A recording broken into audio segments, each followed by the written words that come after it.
guys. Kamay sa mesa. Good luck. Ito, top 5 answers ang hinahanap natin. Sa airport, matataranta ka pag nalaman mong naiwan mo pala sa bahay ang iyong ano? Diego. Passport. Passport. Number 1 na kailangan ay ang passport. Diego, passport, play. Play. Okay? Balik muna tayo na 1. Let's go play this round. Okay, Ali. Sa airport, matataranta kapag nalaman mo na iwan mo sa bahay ang Cellphone. cellphone. Nandiyan ba ang cellphone? Jack, sa airport, matataranta kapag nalaman mong naiwan pala sa bahay ang iyong Luggage. kung buong maleta mo naiwan. Luggage. Yes, sir. Pete, ano kaya? Matataranta ka pagdating mo sa airport, wala pala ang iyong Toiletries.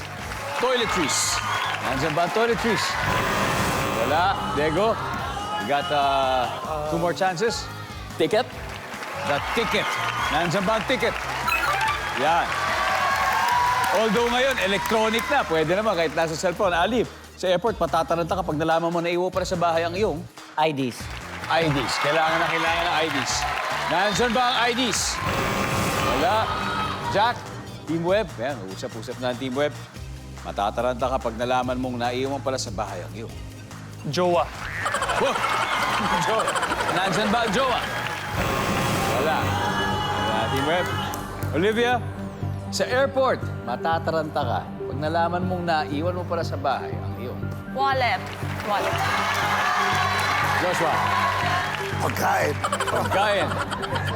Moses, sa airport, matataranta kapag nalaman mong naiwan pala sa bahay ang iyong brief. Brief! Kung 2 days ka na, pwede mga side A, side B. Pero wala. 2 weeks eh. 2 weeks eh. Noah, sa airport, matataranta ka pag nalaman mong naiwan pala sa bahay ang iyong wallet. Wallet. Nakinig kay Utol Olivia, nandiyan ba ang wallet? Yun! Ano pa? Slam dunk agad ang Team Web. They now have 93 points. Pero marami pang oras para makahabol ang 1 tagig.